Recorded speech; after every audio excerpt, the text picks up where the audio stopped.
Well, it's hard to believe, folks, but this is the 16th hour of broadcasting in our series on Mystery Babylon. You're listening to the Hour of the Time, and I'm William Cooper. Ladies and gentlemen, what you have just listened to is a warning. For there is a war being conducted right at this moment, a war against the American people. It is now a shooting war, and the second battle is being fought. The first was fought in the state of Idaho against the family of Randy Weaver. The second battle is being fought by a brave group of men and women and children in a church known as Branch Davidian in Waco, Texas. They are fighting for their Creator endowed rights. They have committed no crimes. They know what the sound of battle is. They know what it's like to see their friends or relatives die in their arms or at their feet. They know what it's like to have wounded and be refused medicine and medical treatment. Oh yes, we are at war, make no mistake about it. And if you don't believe that, you keep your eyes and ears open in the next weeks, months, and years. You will see it escalate across this country like a wild forest fire, out of control. And unless the sheeple wake up and listen and learn and act, I predict that there will be civil war in the United States of America, because there are many of us who will not ever give up our Creator endowed rights, our right to keep and bear arms, the Constitution of the United States, and the Bill of Rights, without one hell of a fight. And what you heard at the beginning of this program, folks, for those of you who have never experienced war, was the real sounds of war. What you heard were real bullets being fired, real bombs being dropped, real machine guns killing real people.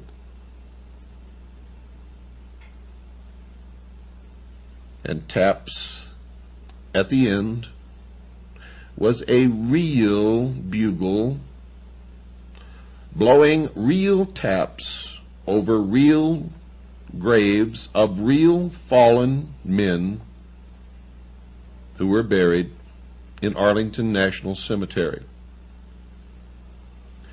You see, many people have already died protecting what many of you are giving up. I, for one, will not. When they come for me, there will be another battle. I will not give up.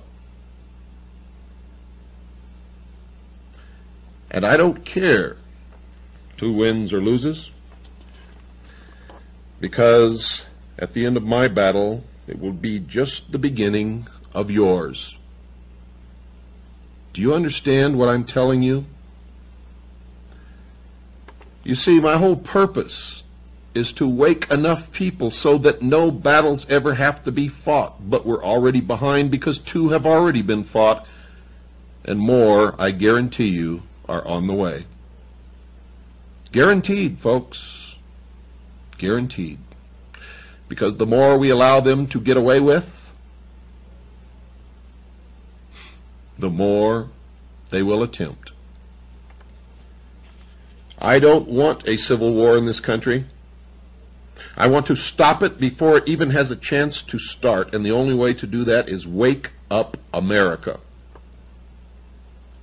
You see, if 200 million people stand up with their right under the second article and amendment to the Constitution, holding a weapon in their hand, and say, enough, we will not put up with this anymore, stop it now, get out of our government, get out of our cities, get out of our military, and stay out, that will be the end of it, and no shot will ever have to be fired.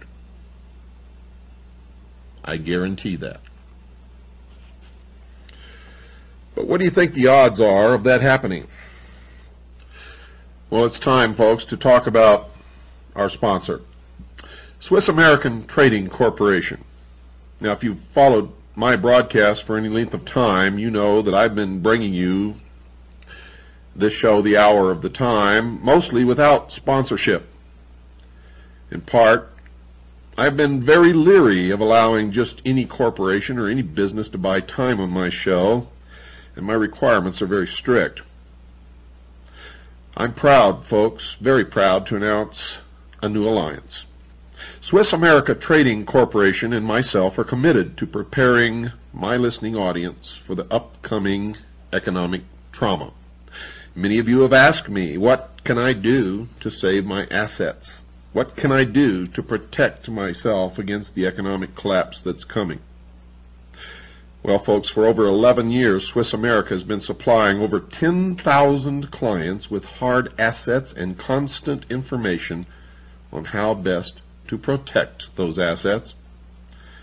And for a limited time, interested listeners can receive a complimentary newsletter if you mention my name, William Cooper, The Hour of the Time, and ask for the information on protecting your future.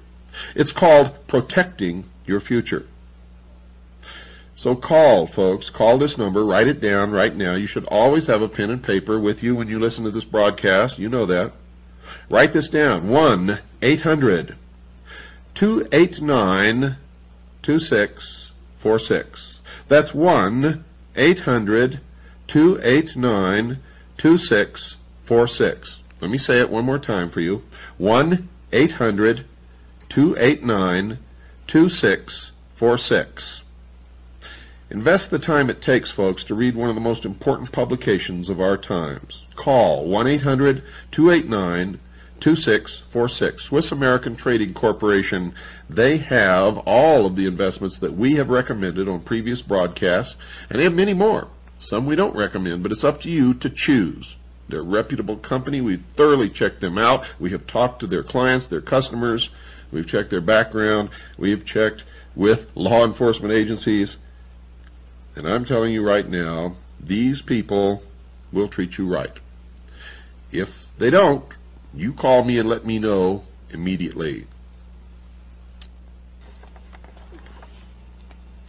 Now, this is the 16th hour of our series on Mystery Babylon. Many of you have already made the necessary connections. You know what's happening, and you know who's bringing it about, and you know why. Some of you still do not.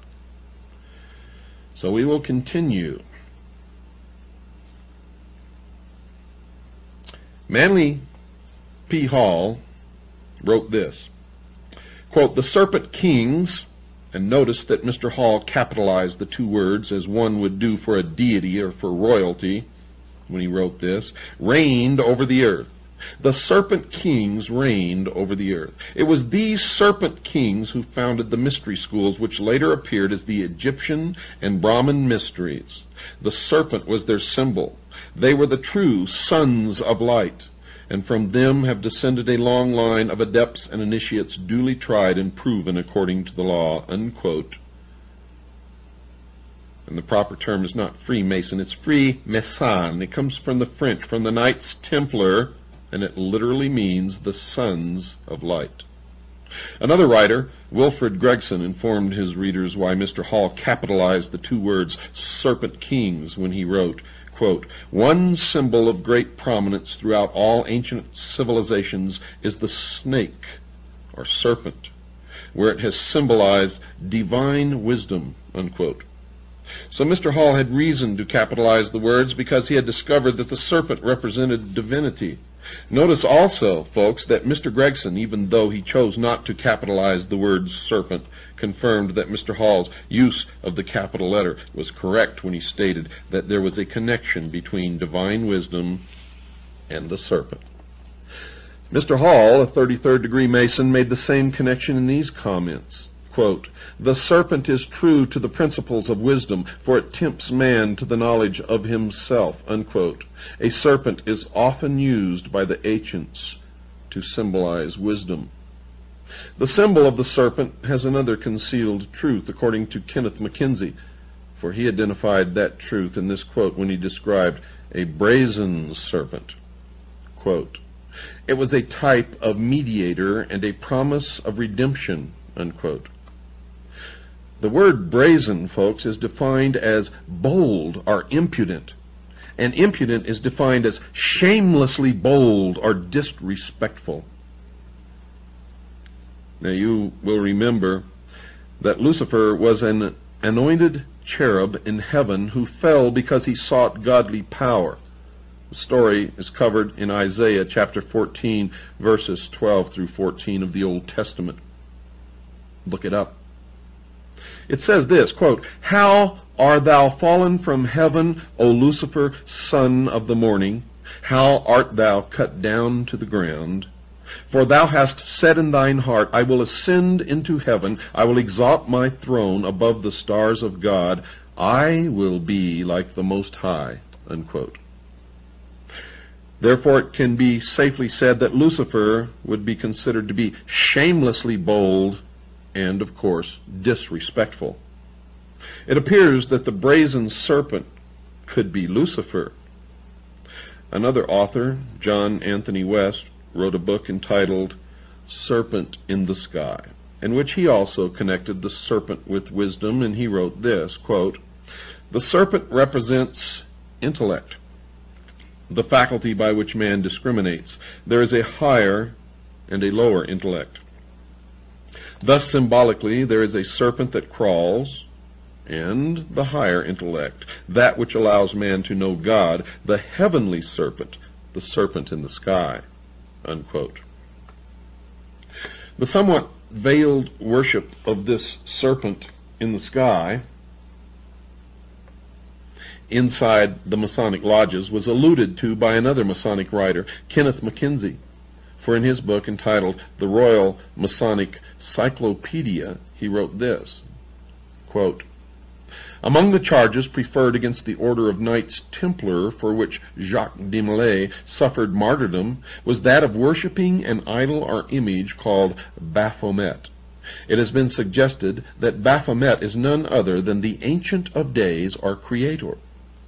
More cannot be said here without improperly revealing what we, meaning the Masons, are bound to heal, conceal, and never reveal," unquote.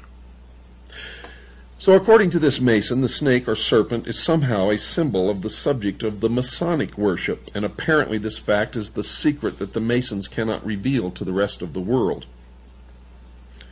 A Christian minister, Reverend Alexander Hislop, wrote a book that included some discussion on the subject of serpent worship. And in that book, entitled Two Babylons, he explained that serpent worship was not something that is recent in time. It was an ancient practice.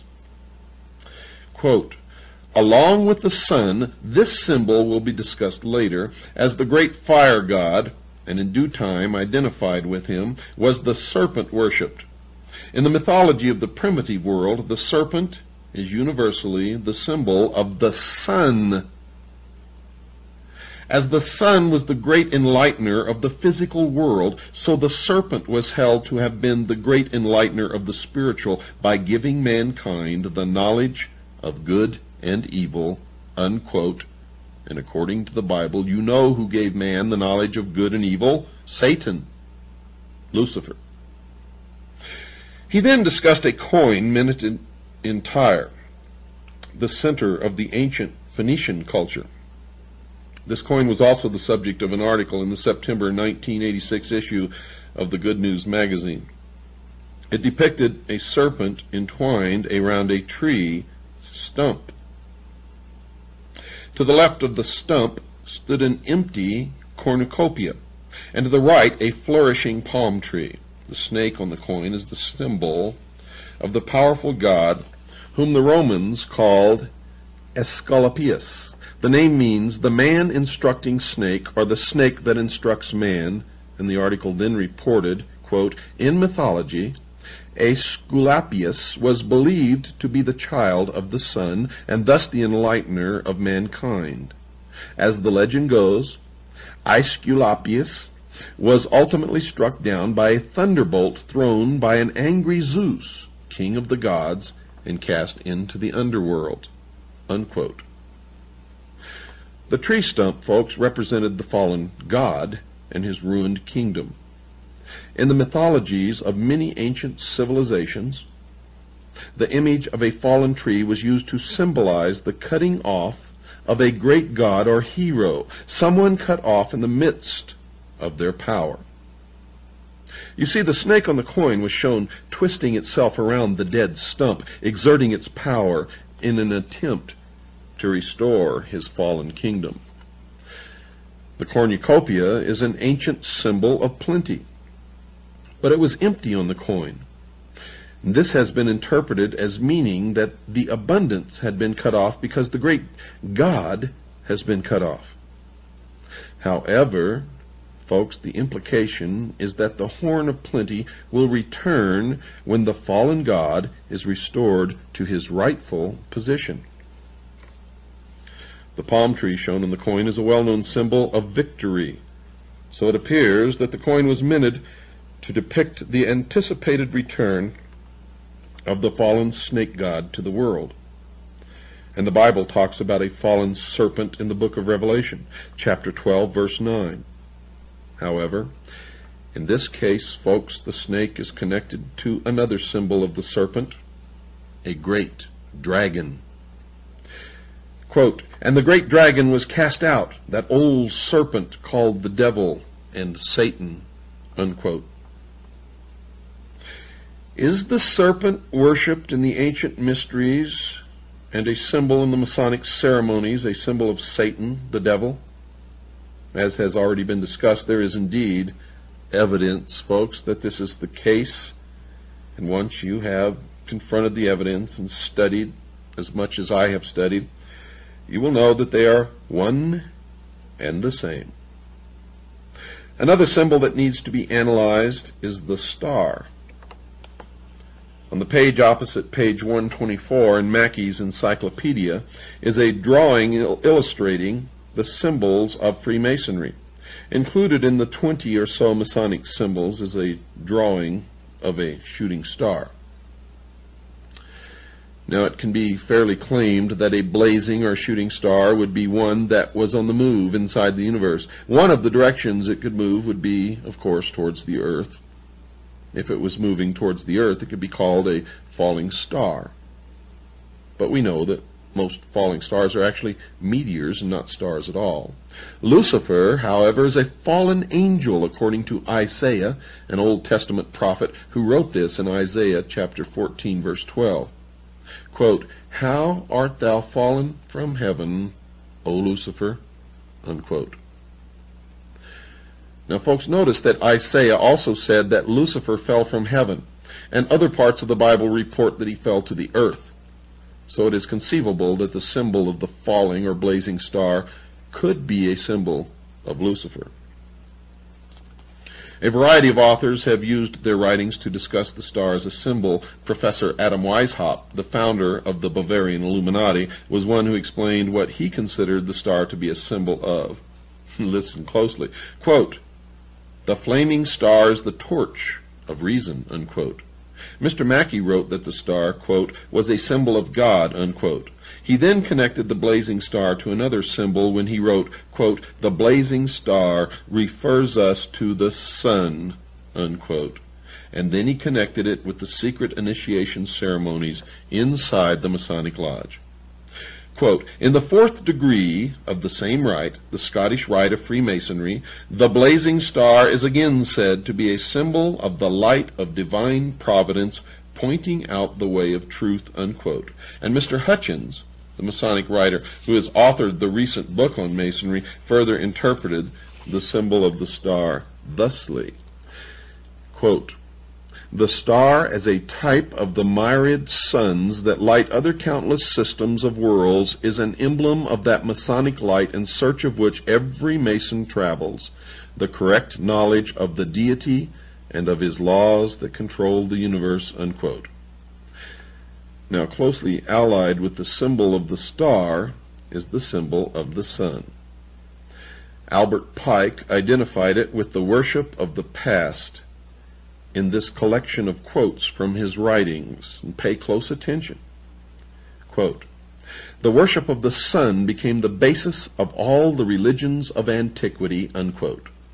Quote, "Thousands of years ago, men worshipped the sun. Originally, they looked beyond the orb to the invisible God. They personified him as Brahma, Amun, Osiris, Baal, Adonis, Malkarth, Mithras, and Apollo. Krishna is the Hindu sun god," unquote.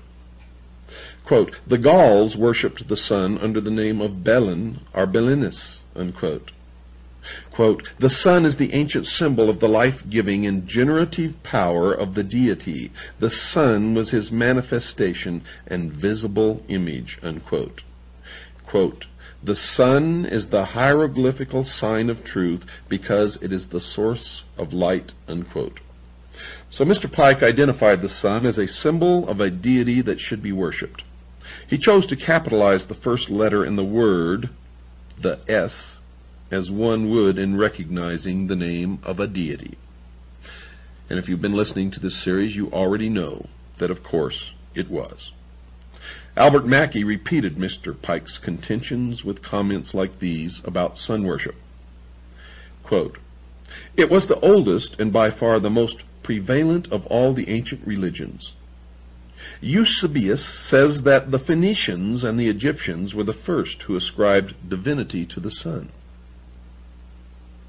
Hardly any of the symbols of Masonry are more important in their signification or more extensive in their application than the sun as the source of material light.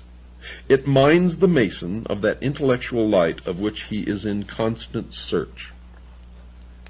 The sun is then presented to us in Masonry, first as a symbol of light, but then more emphatically as a symbol of sovereign authority, unquote.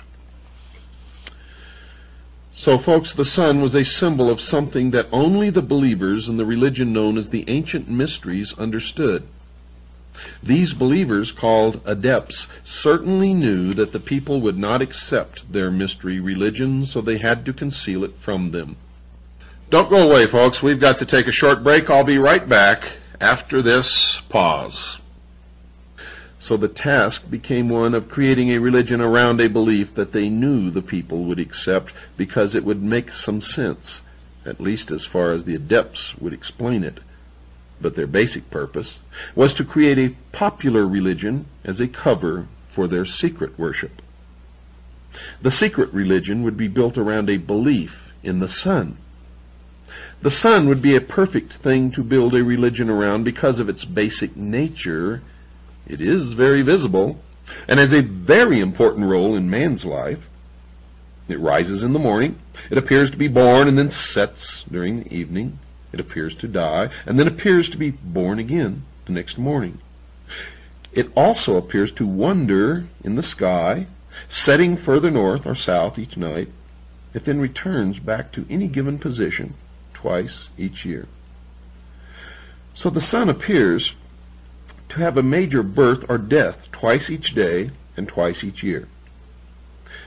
It would, of course, be very easy for the adepts to explain to the people that only something bigger than mankind, a god, had the ability to die and come back to life. So the adepts would teach the people that they had to pray to the god, or it would choose not to return. They encouraged a worship of the sun so that it would return to mankind again either once a day or once every 6 months. Albert Pike confirmed this view with this explanation of why early man worshipped the sun. Quote, "To them," meaning early man, "the journeyings of the sun were voluntary and not mechanical." Unquote. So early man considered the sun to be something that moved voluntarily. In other words, the sun did not have to return each morning. Man must have quickly determined that since the sun did not have to return, man should start asking it to return. For man certainly depended upon the sun for his life. Man certainly must have figured out just how important the sun was to his life and well-being, and he certainly must have determined that if the sun chose not to return, all of mankind would certainly perish. So it was an easy jump from a belief that the necessary sun was an entity that chose to move across the daytime sky to a belief that it would return only if man prayed to it to return. But folks, there's something even more interesting to be considered that Pike didn't explain with that comment. Obviously, to make the new religion work, the believers would have to be able to predict the movements of the sun. It wouldn't be too long before some of the common people would start noticing that the sun was neither an actual being nor a god to be worshipped, but something that moved according to precise laws. Now, if the common people figured that out, they would not need the adepts who had computed the sun's periodic cycles. So, to keep their power intact, they would teach the people that if they did not accommodate their wishes, they would make certain that the sun did not return. They could even predict, as their measurements became more sophisticated, the exact time and date when the moon would go between the sun and the earth, causing the sun to disappear. They could then fool the people into believing that they were the cause of the disappearance. They could then, of course, explain to the people that if they did not continue to pay them sort of tribute, they would not intercede in their behalf, and the sun would not reappear. To keep the minds of the common people, the sheeple, away from figuring out that the whole religion was a scam, the adepts would conduct beautiful and ornate ceremonies around the worship of the sun, and they would expect the people to pay them for the elaborate rituals. And to make their rituals valid, the adepts would always claim that the sun obeyed their prayers, thereby convincing the people of their need to keep the adepts around. The sheeple, would continue to pay tribute to these adepts as long as they appeared to be successful. Now, folks, if the adepts knew that the sun was a symbol of something that the people would not support, such as a belief that Lucifer, the devil, was the god that they worshipped, they would have to continue with their charade so that the people would not decide to stop worshiping. Because if the sheeple figured it out, they would no longer support their activities. They would have to keep their beliefs from the people and conceal their secret worship in hidden symbols. So sun worship as a religion prospered. Mr. Hutchins discussed that position in his book, and I also discussed it in mine, Behold a Pale Horse. Mr. Hutchins says this, quote, "In the tabernacle, the brethren, clothed in black, mourn Osiris, who is representative of the sun, of light, of life, of good and beauty. They reflect upon the way the earth may again be gladdened by his presence, unquote. Mr. Pike connected the sun to Osiris, mentioned by Mr. Hutchins as worthy of being mourned. Quote, the three lights at the altar inside the Masonic temple represent Osiris, Isis, and Horus. Osiris was represented by the sun, unquote. Mr. Mackey went a little further and informed his readers that, quote, Osiris was the sun, unquote. In his book entitled Introduction to Freemasonry, Carl H. Cloudy, the author, himself a Mason, connected the sun worship with the ceremonies inside the Masonic Lodge. Quote, the lodge sets him, meaning the initiate, upon the path that leads to light, but it is for him to travel the winding path to the symbolic east, unquote. The physical sun rises in the east, and the Masons explain that their search for light begins in the east. And notice that Mr. Cloudy capitalizes the word east, apparently in reverence to the spot where they believe that this God resides. The Masons tell the world that they circumambulate, defined as walking around, the temple floor during their initiation ceremonies. Mr. Cloudy explains why this rite is performed. Quote, when the candidate first circles the lodge room about the altar, he walks step by step with 1,000 shades of men who have thus worshipped the Most High by humble imitation. Thus thought of circumambulation is no longer a mere parade, but a ceremony of significance, linking all who take part in it with the spiritual aspirations of a dim and distant past, unquote. And it is a historical fact that the Knights Templar also performed the circumambulation of their temples. And he further instructs his readers as to why this ceremony is part of their ceremony. Quote, early man circled altars on which burned the fire which was his God, from east to west by way of the south. Notice that the north is not included in the ceremony. The significance of that omission will be discussed later. But circumambulation became a part of all religious observances, unquote. In another part of his book, entitled Introduction to Freemasonry, Mr. Cloudy reported that this style of walking was traceable to the ancient religions of the past. And he wrote this, quote, circumambulation was the ceremonies of ancient Egypt, unquote. So this practice of the modern Masons is based upon the ancient pagan religious practices of the ancients. So the Masons are telling us that early man walked around in a circle because he was worshiping the sun. Then they tell us that they are doing it for the same reason. There are reasons that the north as a location to be visited in their walk around the temple floor is not included in their initiation rites, and 6 of the great Masonic writers have told us why this is so. Captain William Morgan offered his readers this explanation with this comment from his book, the writing of which he was murdered for. Quote, we therefore Masonically term the north a place of darkness, unquote. Mr. Mackey confirmed that statement in his book. Quote, the north is Masonically called a place of darkness. And Mr. Pike confirmed the comments made by the other 2 Masons with this declaration.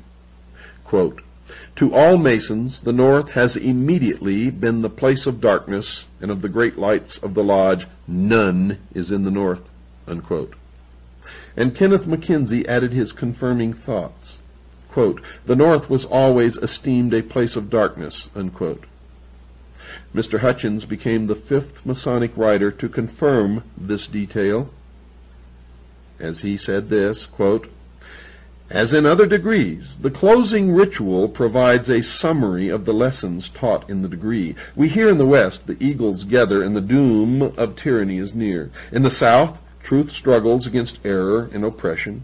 In the North, fanaticism and intolerance won. In the East, the people begin to know their rights and to be conscious of their dignity, and that the sun's rays will soon smite the summits of the mountains, unquote. Mr. Hutchins informed his readers that the North was where fanaticism and intolerance resided.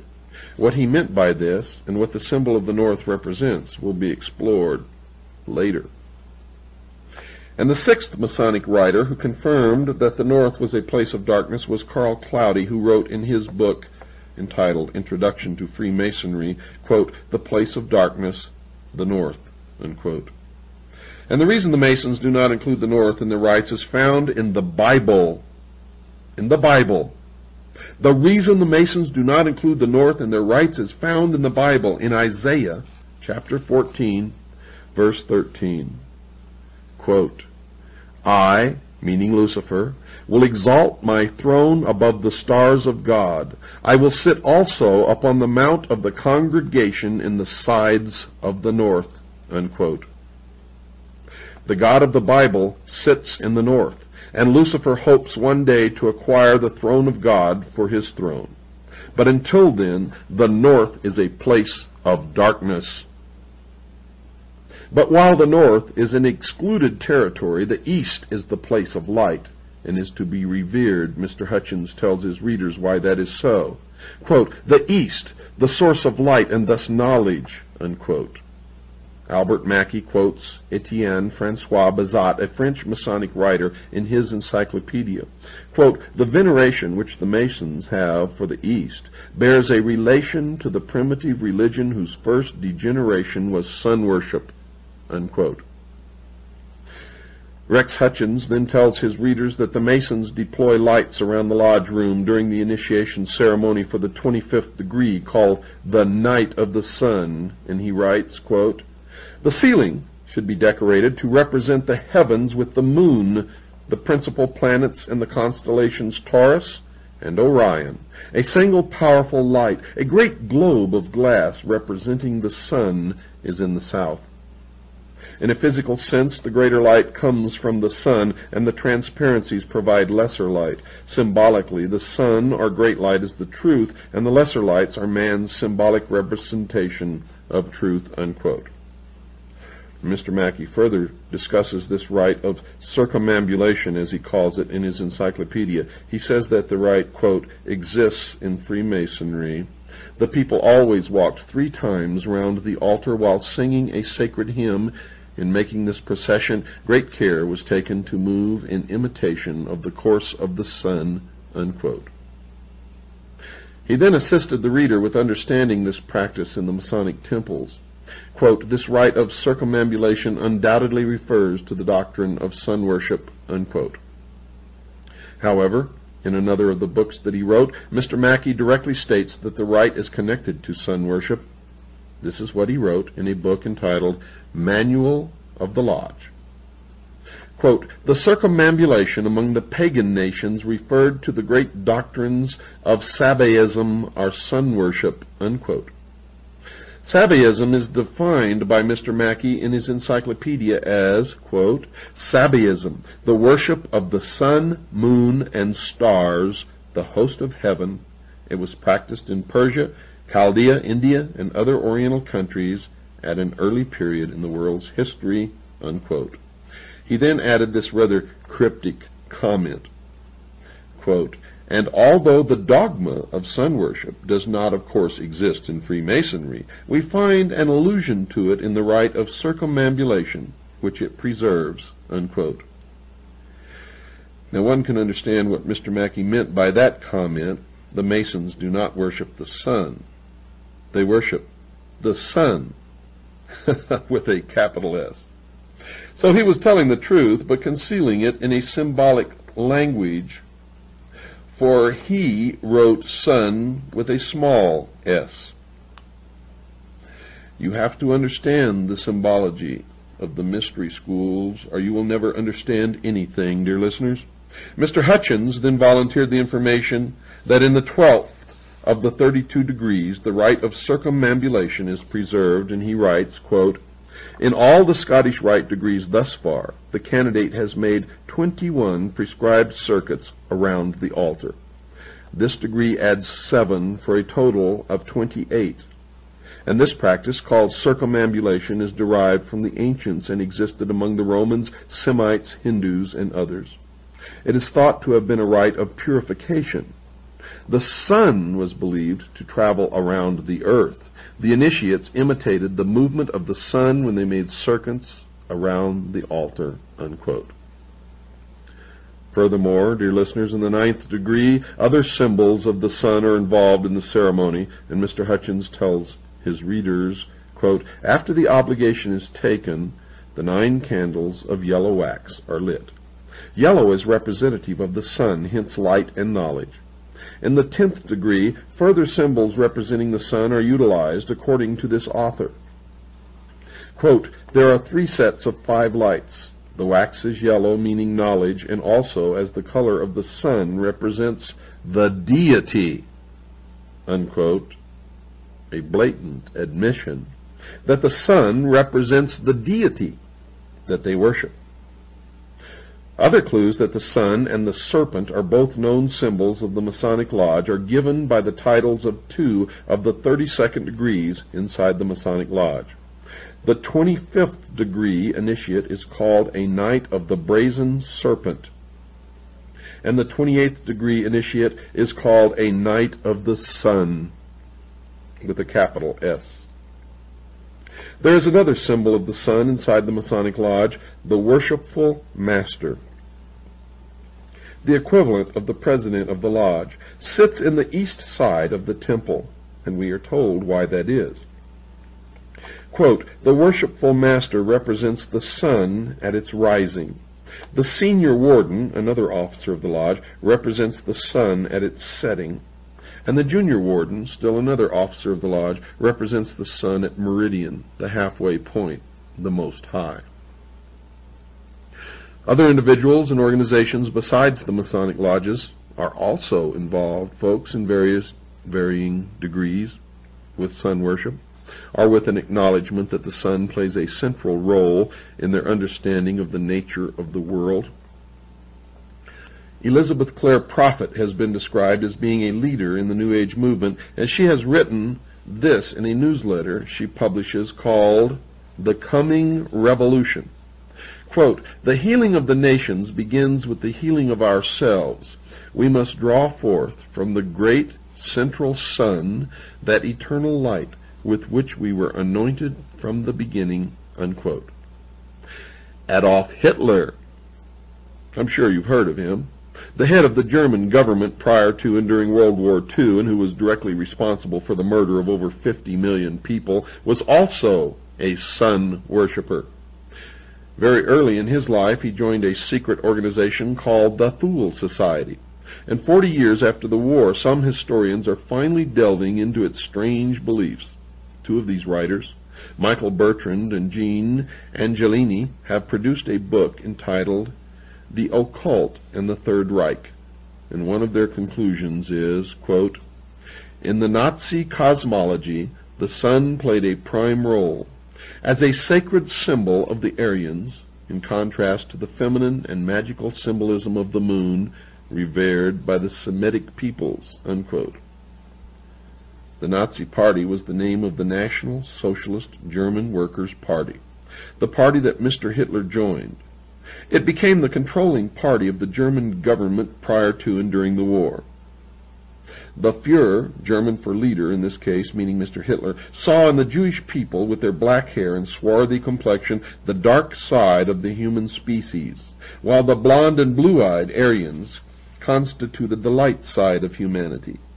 Hitler undertook to extirpate, meaning to eliminate, from the material world its impure elements, to lead it back to glory. But sun worship, as the Masons point out, is not new. The Bible talks about it as well. Folks, Ezekiel was an Old World Testament prophet writing sometime during the period of 571 to 592 BC. And he tells about how he was taken by God to see a practice occurring near the temple. And this is what he wrote in Ezekiel chapter 8, verses 15 and 16. Quote, and he, the Lord God, brought me into the inner court of the Lord's house, and behold, at the door of the temple of the Lord, between the porch and the altar, were about 25 men with their backs toward the temple of the Lord, and they worshipped the sun toward the east." Unquote. And Ezekiel points out that the Lord God considered this practice an abomination. There is another reference to sun worship in the Old Testament, this time in Deuteronomy chapter 17, verses 2 through 4, and then verse 7, and that reference reads as follows. Quote, "If there be found among you man or woman that hath gone and served other gods, and worshipped them, either the sun or moon, or any of the host of heaven, and it be true that such an abomination is wrought in Israel, so thou shalt put the evil away from among you." Unquote. So, folks, the God of the Bible has made it perfectly clear that sun worship is something that he does not want. He does not want his creatures practicing this. The Bible even went so far as to say in both instances that he considered the practice to be an abomination or an evil. But to show just how far this practice has invaded the Christian community, the following prayer was offered up at a recent funeral in a local Christian church. Quote, "Now you will feel no rain, for your mother, the earth, will fold her arms around you. Now you will feel no cold, for your father, the sun, will always warm you." Unquote. Sun worship continues because some Christian churches pray to the sun god in their church services and don't understand who they are praying to. Simply stated, dear listeners, the sun god that they were praying to is Lucifer. Lucifer, also known as Satan or the devil. Wakes you up, doesn't it? See, all the time you thought religion was something stupid, didn't have anything to do with overall world events, but you're wrong. It has everything to do with everything. Whether you believe it or not, whether I believe it or not, doesn't make any difference. If the people who have the power and are in control believe it, it will affect us all. Understand that, because that's true. Good night, and God bless each and every one of you.